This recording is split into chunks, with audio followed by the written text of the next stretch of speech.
army can get to safety, can get resupply. So it's clear that the Syrian army is not going to give them any room for maneuver around there. They would see that as a threat. So perhaps that's why the clashes were there today. Why is there gunfire that we've seen on videos coming from Homs today? Again, that's hard to tell, and it does indicate just how fragile the situation is. And what the UN is demanding is that the Syrians pull back these heavy forces and military personnel from the city centres to their barracks.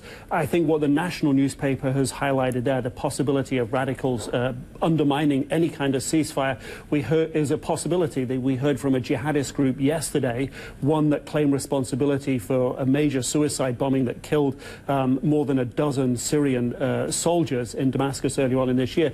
This jihadist group saying, no ceasefire, let's ramp up the fight. So at best... After such fanfare, failure.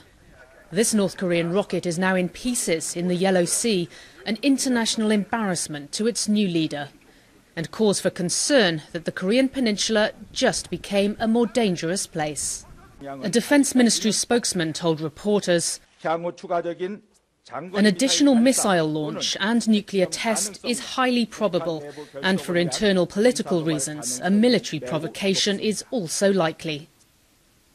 Pyongyang shelled South Korea's Yongpyong Island a year and a half ago, perceived at the time as a way to show Kim Jong-un as a strong leader in waiting.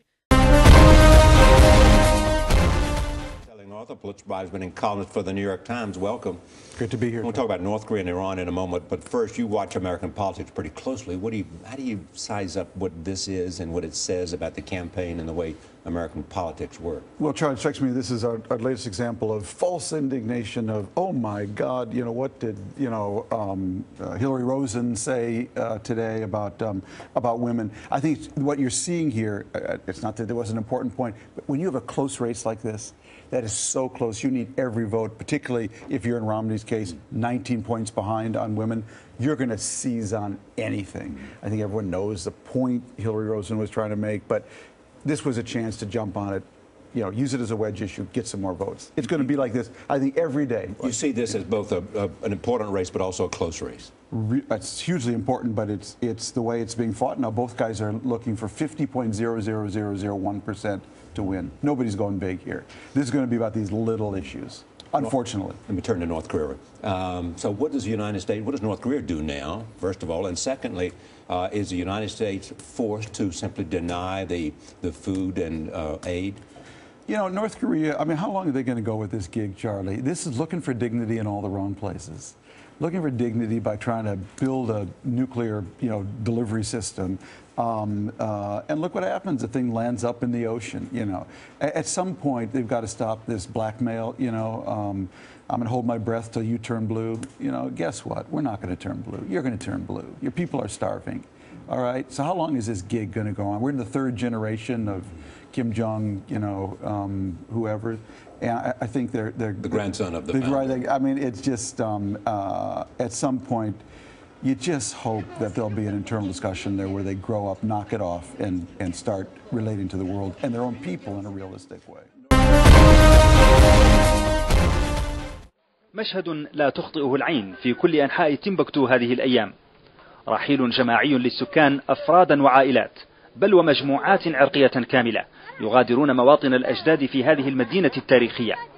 هو جزء من عملية نزوح كبيرة بدأت مطلع العام الحالي بلجوء عشرات الآلاف من المواطنين الطوارق إلى الحدود الموريتانية والجزائرية والنيجرية، هربا من المعارك التي دارت بين المقاتلين الطوارق والجيش المالي. السودان أكد أنه مستمر في حشد قواته لاستعادة المنطقة، وأعلن مندوبه الدائم لدى الأمم المتحدة أن الخرطوم مستعدة لتسوية جميع النزاعات مع الجنوب من خلال المفاوضات، لكنه وصف التطورات الأخيرة بأنها طعنة في الظهر أضاعت الثقة وأفشلت الجهود.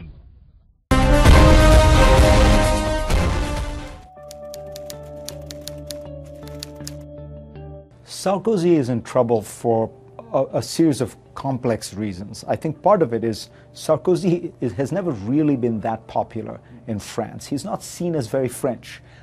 He is seen as a kind of oddball. I mean, he was often called during his first campaign the American. It was a a moniker he embraced because he thought it showed that he was different and he was a change agent. Well, I think the French liked that to a certain extent, but not as much as perhaps he thought. Sarkozy's great hope, of course, has been that the recent horrific anti-Semitic violence in France has in some ways rebounded to his credit. And that because he's able to be seen credibly as tough on law and order, tough on the support and defense of France's Jews, tough on some of these immigrant communities, that will translate into higher approval ratings.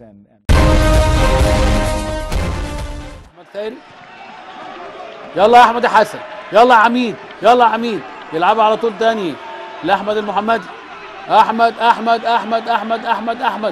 هوبا هوبا هوبا هوبا، هو جول، هوبا الثالث احمد حسن مكي، الثالث.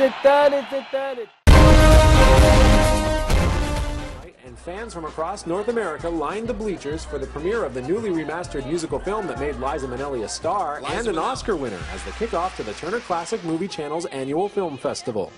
Life is a cabaret, old chum. Joining Minnelli was co-star Joel Grey, himself a supporting Oscar winner in 1973 for playing the enigmatic MC of Berlin's Kit Kat Club. Directed by dance maestro Bob Fosse in 1972, the film version of the Broadway play won a total of 8 Oscars, but all but disappeared in the years since its release and was almost lost for good. Imagine 192 of them. Now imagine all those lasers focused on a tiny capsule no bigger than a BB. Man, it's Star Trek and Star Wars and Battlestar Galactica. Yeah. This isn't a movie set. It's one of the most ambitious science experiments in history. 3.5 billion of your tax dollars at work. It's called the National Ignition Facility, or NIF, part of Lawrence Livermore National Laboratory in California. Inside that little capsule is a bead of frozen hydrogen. The lasers blast the hydrogen atoms so hard they merge, a reaction that releases enormous amounts of energy.